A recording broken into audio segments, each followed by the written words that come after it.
नमस्कार दोस्तों, मैं हूं राहुल राय और आप देख रहे हैं मेरा YouTube channel physics by Rai sir. उम्मीद है आपने कई सारे क्वेश्चंस किए होंगे, जो बहुत ही इंपॉर्टेंट क्वेश्चंस मैंने आपको यहाँ पे प्रोवाइड किए हैं। आप कई सारी प्लेलिस्ट जाकर चेक कर सकते हैं, जिसमें आपको बहुत ही बेहतरीन क्वेश्चंस मिलेंगे। आइए देखते हैं। यहाँ पर ग्रुपिंग ऑफ सेल्स की बात करेंगे अपन, है ना, क्योंकि बहुत सारे क्वेश्चन जो है वो ग्रुपिंग ऑफ सेल पे बेस्ड आते हैं। ठीक, तो पहले थोड़ा सा थ्योरी पढ़ लिया जाए, उसके बाद में हम इसके क्वेश्चंस करेंगे तो हमारे लिए ज्यादा इजी होगा। तो ये देखते हैं इसमें क्या बोला गया भाई। ये ग्रुपिंग ऑफ सेल में हम बात कर रहे हैं। तो इलेक्ट्रिक सेल इन सीरीज, पहला जो अपना पोर्शन है वो क्या है, इलेक्ट्रिक सेल्स इन सीरीज। ठीक, तो सेल क्या होता है, कैसे काम करता है, इंटरनल रेजिस्टेंस क्या होता है, इस पर बेस्ड क्वेश्चन मैं आपको ऑलरेडी पहले बता चुका हूँ। इंटरनल रेजिस्टेंस कैसे फाइंड करते हैं वो भी हमने यहाँ पे डिस्कस कर चुके हैं। ठीक, अब हमसे बोला गया है कि एन आइडेंटिकल सेल्स है, ठीक, जिनका ईएमएफ ई है और इंटरनल रेजिस्टेंस आर है, r connected to the external resistance with capital R, है ना। किसके साथ में कनेक्ट कर दिया भाई उनको, कैपिटल आर के साथ कनेक्ट कर दिया। तो यहाँ पर चार केस बनेंगे, आइए देखते हैं कैसे कैसे। पहले केस में अगर अपन यहाँ पे बात करते तो ये एक्सटर्नल रेजिस्टेंस हो गया बेटा कैपिटल आर, और यहाँ पर मैंने सिर्फ दो सेल लिए ताकि अपने को समझने में थोड़ी सी आसानी रहे। तो यहाँ पर जो दो सेल्स है, दोनों की जो पोलरिटी है वो सेम साइड है ना, मतलब दोनों का जो पॉजिटिव वो सेम साइड है और नेगेटिव सेम साइड है ना, इस तरीके से। ठीक, तो ये जो दोनों सेल्स है ये कंबाइन होकर क्या बना लेंगे, आपका एक बैटरी बना लेंगे। क्या बन जाएगा, इनसे एक बैटरी बन जाएगी। ठीक, मतलब यहाँ पर जब दोनों की पोलरिटी सेम साइड होगी तो ये जो दोनों का पोटेंशियल है वो ऐड हो जाएगा। ठीक, तो अगर करंट की बात करें कि यहाँ पे करंट क्या होगी, तो I इक्वल्स टू क्या हो जाएगा बेटा, यहाँ पर I इक्वल्स टू जो आपका होगा वो हो जाएगा V by r. V by मतलब यहाँ पर जो नेट पोटेंशियल लगा रखा आपने सेल्स का, वो मतलब E1 plus E2 by r. अब आर की क्या वैल्यू हो जाएगी कि इसका रेजिस्टेंस आर और इसका भी क्या है, रेजिस्टेंस आर। ये जो स्मॉल आर है ये क्या है, internal resistance of the cells. ठीक, और एक रेजिस्टेंस ये हो गया। तो ये जो तीनों रेजिस्टेंस ये किस में हो गए, हमारे सीरीज में हो गए। ठीक, तो कैसे कनेक्ट करेंगे इन तीनों को अपन सीरीज में, कि यहाँ पर आ जाएगा आपका r plus capital R. Series में तो ऐसे ही कनेक्ट होता है। ठीक, अगर मान लो कि E1 E2 equals to E है ना, बराबर है। E1 E2 जो है वो क्या है भाई, बराबर है। तो क्या हो जाएगा भाई, यहाँ पे करंट की जो वैल्यू आएगी बेटा वो अपने पास में 2E upon 2R plus capital R, है ना। यही मैंने ये जो R1 R2 है, यहाँ पे मान लेते हैं R1 और ये R2। तो R1 equals to R2 equals to क्या मान लिया अभी मैंने, R मान लिया। ये डिफरेंट भी हो सकते हैं, ऐसा जरूरी नहीं है कि ये सेम ही होंगे। ठीक, तो इस केस में जो करंट की वैल्यू है वो अपने पास ये है। ठीक, तो और नेट पोटेंशियल जो आया वो कितना आया, 2E आया, है ना, मतलब E1 प्लस E2 ऐड हो गया। अब दूसरे के लिए बात करते हैं, यहाँ पर जो है पोलरिटी अपोजिट है, ये पॉजिटिव है और एक इधर पॉजिटिव है। ठीक, ये दोनों नेगेटिव प्लेट्स है। तो ये अलग अलग पोलरिटी के साथ में आपको यहाँ पर ऐड किया हुआ है, अपोज में ऐड किया हुआ है। तो अपोज में करेंगे तो नेट पोटेंशियल जो है वो क्या हो जाएगा, आपका डिक्रीज हो जाएगा। ठीक है, नेट पोटेंशियल क्या हो जाएगा आपका, डिक्रीज हो जाएगा। तो in that case I equals to क्या हो जाएगा बेटा अपना E1। सपोज मान लेते हैं कि E1 is greater than E2, E1 greater than E2, है ना। तो आई क्या हो जाएगा, E1 माइनस E2, है ना, क्योंकि अपोज करेगा तो हम क्या करेंगे, उसको सब्ट्रैक्ट करेंगे। लेकिन जो पोटेंशियल है वो आपका सेम होगा, सॉरी, जो रेजिस्टेंस है वो आपका सीरीज में ही है, तो पूरा का पूरा रेजिस्टेंस ऐड हो जाएगा।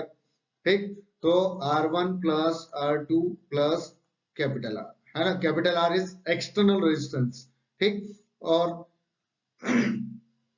यहाँ पर अगर हम E1 E2 को बराबर कर देंगे तो जीरो हो जाएगा, लेकिन हमने यहाँ पे क्या कंडीशन ली है कि E1 is greater than E2। ठीक, तो E1 माइनस E2 अपॉन आ जाएगा अपने पास में, यहाँ पर अगर दोनों का रेजिस्टेंस सेम है, R1 equal to R2 equal to मैंने रख दिया R, तो ये हो जाएगा बेटा 2R plus capital are. Clear, तो ये करंट बनेगी अपने सेकेंड केस के लिए, जब पोलरिटी क्या होगी, दोनों सेल्स में एक की अपोजिट होगी। ठीक, तीसरा, तीसरे केस में आपसे बोला गया कि n नंबर ऑफ सेल्स लगा दिए।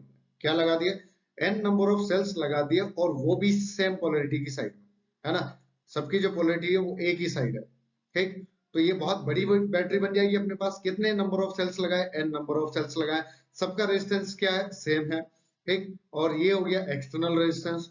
तो यहाँ पर जो नेट करंट होगा वो कितना हो जाएगा बेटा अपने पास में, सबको जोड़ेंगे अपन, तो E1 plus E2 plus up to En upon क्या हो जाएगा आपका R1 plus R2 plus up to Rn plus capital R।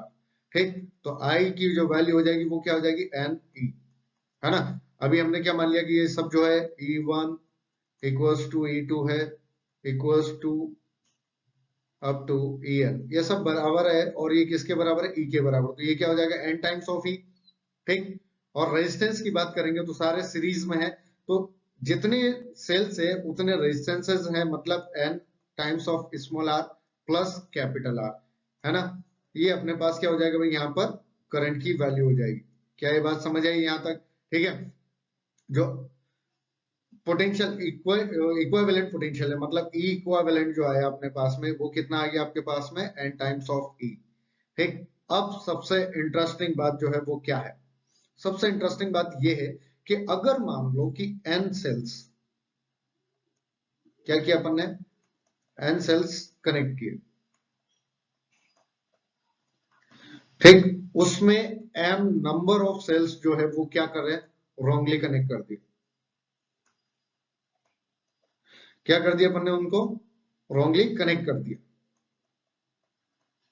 Wrongly connect का मतलब इन अपोजिट पोलरिटी के साथ, है ना, डायरेक्शन के साथ।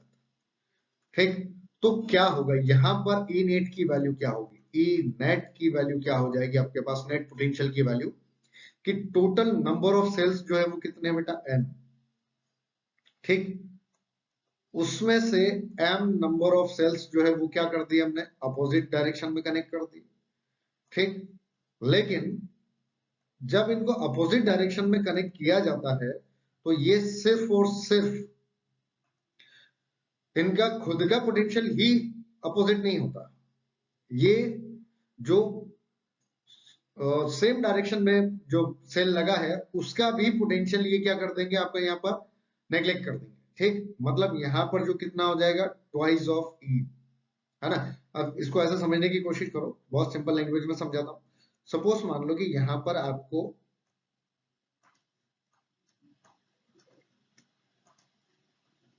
इस तरीके से सेल्स लगा दिया, है ना, दो सेल्स आपके सेम साइड में हो गया ई, ये भी ई हो गया, और यहाँ ये जो सेल लगा है ये मैंने अपोजिट पोलरिटी के साथ लगा दिया इसको, है ना, ऐसा। ठीक, इसके टर्मिनल्स बदल दिए मैंने, तो क्या होगा यहाँ पे, यहाँ पर जो नेट पोटेंशियल की वैल्यू आएगी वो कितनी आएगी, देखो ये वाला जो है ये दोनों सेम साइड में, तो ये हो जाएंगे ट्वाइस ऑफ ई, माइनस यहाँ पर ये जो ई है ये होगा माइनस में क्योंकि अपोजिट डायरेक्शन में, तो ये कितना आएगा आपके पास, सिर्फ ई, मतलब हमने लगाया सिर्फ एक सेल उल्टा है, लेकिन हमारे पास जो उसके बराबर का एक और सेल है ये उसको भी नेग्लेक्ट कर रहा है। ठीक, हमारे पास सिर्फ एक ही ई आ रहा है। ठीक, लेकिन अगर मैं ये कहूं आपसे कि मेरे पास 3 सेल्स है और तीनों को मैंने इस तरीके से लगाया सेम साइड, है ना, तो इसका इक्विवेलेंट कितना आएगा, 3e आएगा। ठीक, तो कितने टाइम्स डिक्रीज हो गया भाई, 2 टाइम्स कम हो गया, है ना। सेल हमने एक उल्टा लगाया लेकिन डिक्रीज कितने टाइम्स हुआ, 2 टाइम्स डिक्रीज हुआ। इस वजह से मैंने नेट ई की वैल्यू यहाँ पर इस तरीके से लिखी है कि जितने भी उल्टे होंगे उनका ट्वाइस करके हम क्या कर देंगे, टोटल में से सब्ट्रैक्ट कर देंगे, तो ई नेट जो आएगा वो कितना आ जाएगा बेटा अपने पास में, मैंने n माइनस 2e 2m अलग रखा और e को जो है वो कॉमन कर लिया यहाँ से। ठीक, तो करंट की वैल्यू कितनी आ जाएगी, I equals to n minus 2m into e by total resistance. अब टोटल रेजिस्टेंस जो है वो आपका, आप किसी भी डायरेक्शन में सेल को लगाएं रेजिस्टेंस आपका ऐड ही होगा। ठीक है, क्लियर। तो कितने भाई सेल्स है यहाँ पर, n times of n number of cells है प्लस r, ये आपकी जो है वो फोर्थ केस में करंट की वैल्यू होगी, या थर्ड केस में करंट की वैल्यू होगी, या फर्स्ट केस में, और ये सेकंड केस में करंट की वैल्यू होगी। तो इस तरीके से अपन सीरीज कॉम्बिनेशन में करंट जो सेल्स है वो कॉम्बिनेशन को ऐड करते हैं, सेल्स को ऐड करते हैं। उम्मीद है आपको समझ आया होगा। और अगर आप चाहते हैं कि आपको हर टॉपिक के बेहतरीन टॉपिक्स के यहाँ पर सॉल्यूशंस मिले या एक्सप्लेनेशन मिले या क्वेश्चंस मिले, बहुत ही बेहतरीन क्वेश्चन, तो सब्सक्राइब जरूर करें और शेयर जरूर करें, क्योंकि कर भला तो हो भला। Thank you.